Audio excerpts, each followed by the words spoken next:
আজকে আমরা যাবো ক্লাবের নামযোগ্য ঘট ভরতে। তো এগুলো আমার ফলোয়ার্স, ঠিক আছে, আমার ব্লগে আসার জন্য সব হা।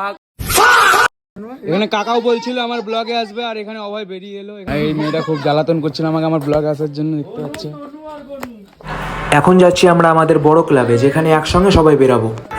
ক্লাবে এসে দেখি একসঙ্গে সবাই উপস্থিত হতে লেগেছে। এখানে রাধাকৃষ্ণের মূর্তিটা দেখে প্রাণটা জুড়িয়ে গেল। তারপর আমরা সবাই বেরিয়ে পড়লাম একসঙ্গে। এখন আমরা যাচ্ছি পদ্মা নদীর ধারে।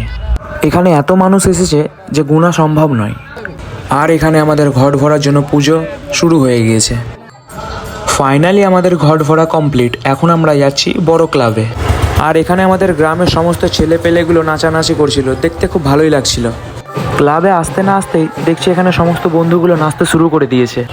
এইদিকে আবার দেখি ভাংড়ার দলেরা ক্যাপাসিটি দেখাতে শুরু করে দিয়েছে, বেশ ভালোই লাগছিল দেখতে। অবশেষে এখন যাচ্ছি আমরা বাড়ি। তো টাটা বন্ধুরা।